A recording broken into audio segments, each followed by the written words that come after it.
नमस्कार। एक बार फिर से मैं आप सभी के सामने उपस्थित हूँ बेहद महत्वपूर्ण टॉपिक के साथ। आप सभी जानते हैं जनसंख्या किसी भी देश के लिए बहुत ही महत्वपूर्ण हो जाती है। यदि वो बढ़ रही है तो भी उस देश के लिए समस्या है, यदि वो घट रही है तो भी उस देश के लिए समस्या है कि उसका वर्क पावर कम होता जा रहा है, उसकी शक्ति कम होती जा रही है, उसके पास जो संसाधन है उसका उपयोग सही तरीके से नहीं होगा, प्लस उस देश की जो मजबूती है, जो पावर है वो उसके पास नहीं रहेगा। यदि प्रेजेंट में बात की जाए तो इंडिया हमारा पॉपुलेशन में फर्स्ट प्लेस पर आ जाता है, सेकंड में चाइना है। ठीक है, हमारे पास वर्क फोर्स सबसे ज्यादा है। हम यदि प्रगति करने पर जाएं तो हम सबसे ज्यादा इन देशों में प्रगति कर सकते हैं क्योंकि हमारे पास क्या है, वर्क फोर्स है, युवा पीढ़ी है। लेकिन एक तरफ रूस है जहां पर जो जनसंख्या है वो लगातार गिरती जा रही है और अभी इतिहास में पहली बार ऐसा रूस में हुआ है कि उनकी जो जनसंख्या है पिछले 10 सालों में सबसे कम रही है इस बार। तो क्या इसके रीजन है, क्यों ऐसा हो रहा है, ये भी समझेंगे। यहाँ पर जो मुख्य कारण है वो बताया जा रहा है कि रूस का जो कंटिन्यू आपका युद्ध से लेना देना है, इस वजह से भी प्रॉब्लम आ रही है। रूस यूक्रेन युद्ध आप सभी जानते हो। इसी दौरान वहां पे लगभग 10 लाख युवाओं ने पलायन कर लिया है और बहुत सारे लोगों की वहां पर मृत्यु हो चुकी है। इसी को देखते हुए रूस के जो आपके राष्ट्रपति हो जाते हैं, कौन, पुतिन जी। इसलिए पुतिन ने वहां पर बोला है कि आप सभी जब आप काम कर रहे हो और काम का यदि आपको ब्रेक मिले तो उस टाइम आप अपने पार्टनर के साथ टाइम बिताइए ताकि आप अपनी फैमिली का प्लानिंग कर सके। तो इसलिए उन्होंने एक जो पॉलिसी है वो बनाई है और उस पॉलिसी का नाम दिया जा रहा है सेक्स ड्यूरिंग वर्क। ये कहा जा रहा है कि आपको क्या करना है, जैसे ही अपने काम से ब्रेक मिलता है आपको फैमिली प्लानिंग करनी है।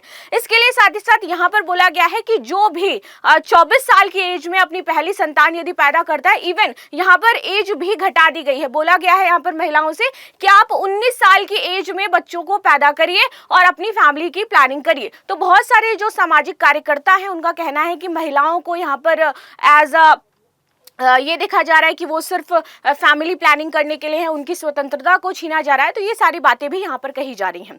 तो इसको लेकर के बोला गया यदि कोई भी महिला 19 से 24 साल के बीच में बच्चों को जन्म देती है तो उसको 8 लाख यूरो दिए जाएंगे। गवर्नमेंट के द्वारा प्रोत्साहन राशि प्रदान करी जा रही है। एंड इसके लिए और भी बहुत सारी पॉलिसी रूस बना रहे क्योंकि रूस इस टाइम चिंता में है कि उसके यहाँ पॉपुलेशन कंटिन्यू घटती जा रही है और अगर ऐसे ही पॉपुलेशन घटती रही तो एक टाइम आएगा कि रूस का अस्तित्व खत्म हो जाएगा। वैसे ही अब हम बात कर लेते हैं आगे इनमें क्या क्या चीजें इंक्लूडेड है। साथ ही साथ देखेंगे ऑल ओवर द वर्ल्ड की जो प्रजनन दर है वो कम क्यों होती जा रही है। सिर्फ रूस नहीं है, बहुत सारी ऐसी कंट्रीज हैं और ऑल ओवर द वर्ल्ड की बात करूं तो इंडिया में भी आपकी प्रजनन दर कम हुई है। साथ ही साथ यहाँ पर सबसे ज्यादा प्रजनन दर किन देशों की है इनके बारे में भी हम बात करेंगे। मेरा नाम है प्राची मिश्रा और संस्कृति IAS के इस प्लेटफॉर्म पर आप सभी का स्वागत है। इनकी इस पॉलिसी को जानेंगे और क्यों पॉपुलेशन इतना ज्यादा इंपॉर्टेंस हो जाती है, पॉपुलेशन घटने के कारण क्या है, पॉपुलेशन बढ़ाने के लिए क्या प्रयास किए जा सकते हैं, इन सारी चीजों पर हम बात कर लेते हैं। ठीक है, रशियन आर्क to have sex during work breaks amid countries declining birth rate. ये जो आपकी बर्थ रेट गिरती जा रही है रशिया में, ये मुख्य कारण है। ठीक है, तो रूस में लगातार घटती जनसंख्या पर राष्ट्रपति व्लादिमीर पुतिन काफी चिंतित हैं। उन्होंने रविवार को कथित तौर पर देश की घटती जन्म दर को लेकर के बयान दिया। ठीक है, और बोला कि जो भी हमारे यहाँ पर कर्मचारी हैं, चाहे वो सरकारी हो चाहे वो प्राइवेट हो, उनको मैं ये निवेदन करना चाहता हूं कि आप सभी जैसे ही आपका कॉफी ब्रेक हो रहा है या फिर आप लोग लंच ब्रेक पर जाते हो तो आप सभी अपने पार्टनर से मिलिए और फैमिली प्लानिंग करिए। ऐसी बातें यहाँ पर कही गई हैं। ठीक है, आगे आ जाते हैं। गिरती जनसंख्या की वजह क्या क्या है ये देख लेते हैं। मेट्रो रिपोर्ट के मुताबिक पुतिन द्वारा ये जो पहल है ऐसे समय की गई है जब रूस की प्रजनन दर वर्तमान में प्रति महिला लगभग 1.5 बच्चे हो चुकी है, जो कि अब तक की सबसे कम प्रजनन दर बताई जा रही है रूस की। ठीक है, स्थिर जनसंख्या बनाए रखने के लिए आवश्यक है कि यहाँ पर प्रजनन दर 2.1 एटलीस्ट होनी चाहिए यदि रूस चाहता है कि वहां की जनसंख्या स्थिर रहे, ना ही बढ़े और ना ही गिरे। ठीक है, लेकिन यहाँ पे प्रजनन दर 2.1 से भी कम हो गई, यानी कि कंटिन्यू ये गिरती ही जा रही है। और वहां के लोग कामों में इतना बिजी हैं कि वो 14 से 15 घंटे काम करते हैं। ठीक, हमारे यहाँ तो हम 8 घंटे होते हैं और फूट लेते हैं भाई ऑफिस से, हमें नहीं रहना यहाँ पे, बहुत काम है। लेकिन रशिया आप देख लो, विदेशों में भी आप देख लो, चाहे आप जापान में देख लो, वहां पर लोग एक एक मिनट का हिसाब रखते हैं भाई कि 2-3 मिनट वो पहले भी अपने वर्क से नहीं जाएंगे। तो ऐसा ही रशिया का कुछ है। तो यहाँ पर क्या है कि जो अब प्रजनन दर है वो इस सदी की सबसे कम हो चुकी है। ठीक है, इसके अलावा यूक्रेन के साथ चल रहे जो युद्ध है ये भी इसका मुख्य कारण है, क्योंकि यहाँ पर बहुत सारे युवाओं ने यहाँ से पलायन कर लिया है। रूस की है स्वास्थ्य मंत्री जिनका नाम है येवगेनी शेस्टोपालोव। इस पर इन्होंने कहा कि ये जो लोग बहुत अपने आप को व्यस्त बता रहे हैं, संतान उत्पत्ति से बचने के लिए बता रहे हैं, वो लोग रिस्पॉन्सिबिलिटी नहीं लेना चाहते हैं आज के टाइम में। और ये न्यू जनरेशन है, मैं आप सभी से भी पूछना चाहती हूँ कि exactly this is a new generation where people don't want children. उनको ऐसा लगता है कि भाई चिल्ड्रन हो जाएंगे तो वो हमारे लिए एक बहुत बड़ी रिस्पॉन्सिबिलिटी हो जाएंगे। लेकिन यहाँ पर एक ही बहुत ही कॉन्ट्रोडिक्टरी बात कही गई है, शायद वो महिलाओं को पसंद नहीं आएगी, जहां पर ये कहा गया है कि जो जन्म दर गिर रही है उसके पीछे महिला सशक्तिकरण मेन कारण है। और मैं सभी महिलाओं से ये जरूर जानना चाहूंगी कि क्या महिला सशक्तिकरण को इसका कारण बताना चाहिए कि किसी देश की जनसंख्या गिरती जा रही है? क्यों? क्योंकि महिलाएं पढ़ी लिखी हैं, महिलाएं वर्क पर जा रही हैं, महिलाओं की जो शादी करने की उम्र है वो अब लगभग मान के चलो 30 हो चुकी है, कि मिनिमम जो 25 से 30 साल की उम्र में महिलाएं शादी करती हैं। लेकिन अगर पहले की बात करें तो महिलाओं की शादी 18, 19, 20, 17, 16 में कर दी जाती थी, जिस वजह से आप देखो कि बहुत सारी प्रॉब्लम्स भी होती थी। तो महिलाओं को सशक्त होना एक अच्छी बात है, ना कि हम इसे इस तरीके से देख सकते हैं कि किसी देश की जनसंख्या इसलिए घट रही है क्योंकि वहां की महिला सशक्त है। ठीक, चलो आगे आ जाते हैं। उन्होंने बोला है कि आपको परिवार बढ़ाने पर ध्यान देना होगा और आपके सामने एक अच्छा अवसर है और आपको इसका लाभ उठाना चाहिए, क्योंकि सरकार यहाँ पर आपको प्रोत्साहन राशि दे रही है। यहाँ पर और भी जो लोग थे, जब स्वास्थ्य मंत्री ने ऐसी अपील की, पुतिन ने बोला, तो लोगों का जो रिव्यू था, उन्होंने बोला हम 12 से 14 घंटे काम करते हैं। ठीक है, और आप लोग हमसे क्या एक्सपेक्ट करते हो कि हम कैसे परिवार बढ़ा सकते हैं? तो यहाँ पर सरकार ने बोला हम आपको फैमिली प्लानिंग के लिए छुट्टी भी देंगे, जहां पर आपका जो सैलरी है वो भी कट नहीं किया जाएगा। इससे पहले पुतिन ने जोर दे करके कहा था कि रूसी लोगों की सुरक्षा ही हमारी सर्वोच्च प्राथमिकता है। राष्ट्र का जो भाग्य है इस बात पर निर्भर करता है कि हम में से कितने लोग साथ में होंगे, और ये राष्ट्रीय महत्व का सवाल है, और इसीलिए जनसंख्या को इतना आप देखिए कि महत्व दिया जाता है। वन चाइल्ड पॉलिसी चाइना ने क्यों हटा दी? क्योंकि चाइना के पास बूढ़ी जनसंख्या ज्यादा हो गई थी, काम करने वाले लोग नहीं थे। अगर उनको काम करने वाले लोग चाहिए होते थे तो उनको फॉरेन से वर्कर मंगाने पड़ रहे थे। इंडिया आप देखिए प्रेजेंट के टाइम में सबसे ज्यादा एज अ वर्कर्स यदि फॉरेन में जा रहे हैं तो आप देखो इंडियंस जा रहे हैं। हर जगह आपको इंडियन कर्मचारी दिखाई देंगे, चाहे सऊदी अरब हो, चाहे ऑस्ट्रेलिया हो, चाहे अमेरिका हो, चाहे कनाडा हो। ठीक है, इसको देखते हुए अब वहां के लोग पाबंदियां भी लगा रहे हैं कि नहीं, हमें फॉरेन वर्कर्स नहीं चाहिए। तो हमारे पास इतनी पॉपुलेशन है, इतनी युवा जनसंख्या है, यदि हम इसको सही दिशा में लगाएंगे तो इंडिया बहुत ही जल्द आपका विकासशील से विकसित हो जाएगा। आगे बात कर लेते हैं। जनसंख्या गिरावट से यहाँ की चिंताएं इसलिए बढ़ गई हैं क्योंकि रूस की जन्म दर 1999 के बाद से अपने सबसे निचले स्तर पर पहुंच गई है। और यही मैं बता रही थी, इसीलिए रूस को ऐसा लोगों से कहना पड़ रहा है कि भाई आप लोग अपने वर्क से छुट्टी लीजिए। जून में जीवित जन्मों की संख्या 1 लाख से भी नीचे गिर गई है। इस भारी गिरावट में मॉस्को में भी गंभीर आपका जनसंख्या गिरावट देखा गया है।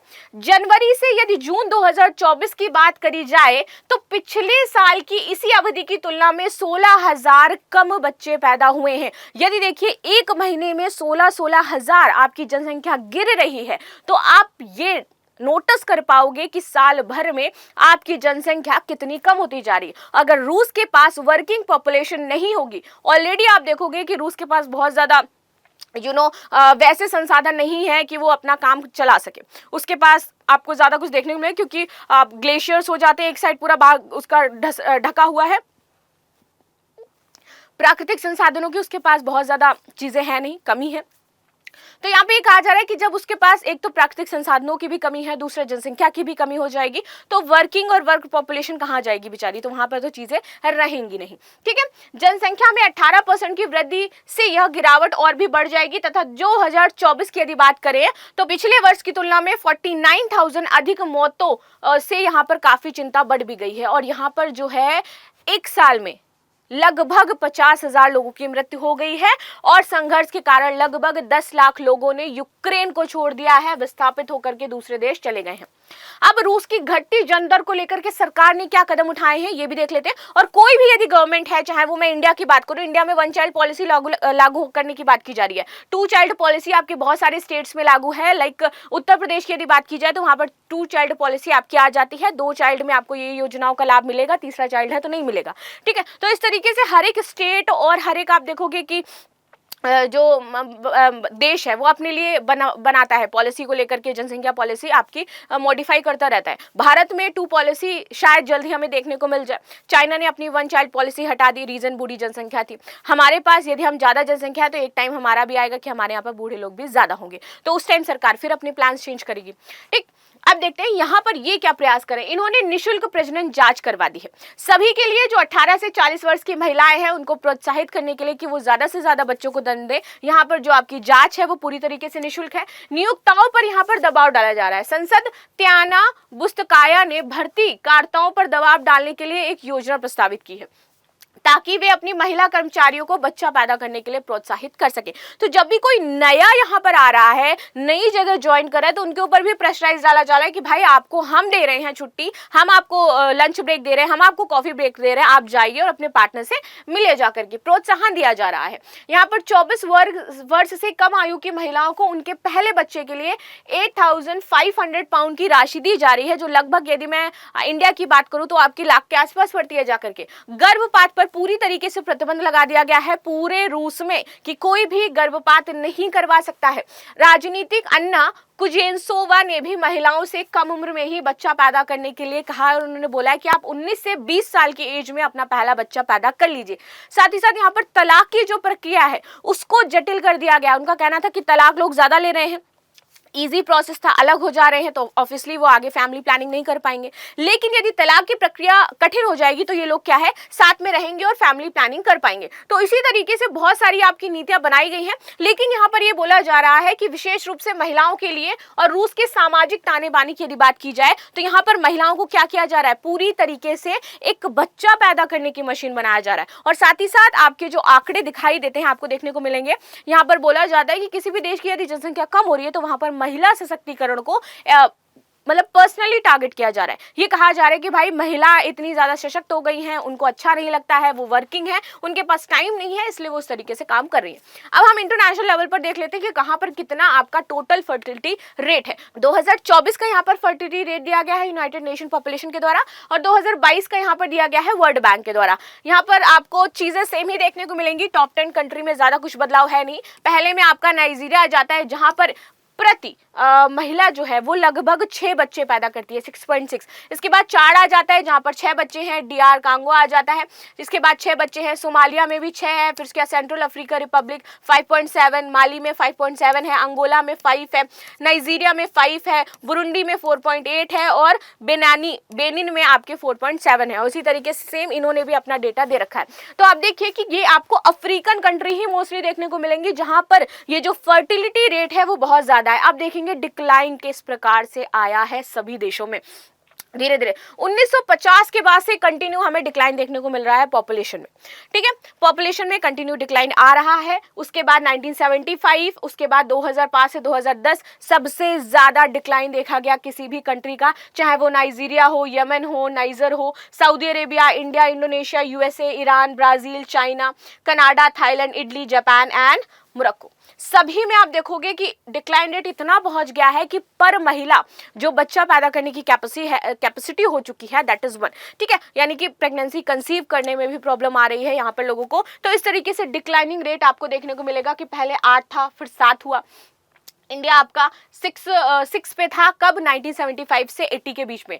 फिर उसके बाद देखोगे इंडिया आपका किस पे आ गया, 2005 से 10 के बीच में 5 पे आ गया। और इस टाइम वर्तमान में इंडिया का जो फर्टिलिटी रेट है दैट इज 2 to 3 के बीच में आ जाता है, यानी कि अभी 2.1 के आसपास हम मौजूद हैं, ऐसा बताया जा रहा है। तो ये था रूस का जो दिक्कत, हमने इसको डिस्कस किया। आई होप आपको सारे पॉइंट्स क्लियर हो गए होंगे। हम मिलते हैं नेक्स्ट क्लास में, तब तक के लिए धन्यवाद। लाइक शेयर सब्सक्राइब करना बिल्कुल भी ना भूलें and thank you so much.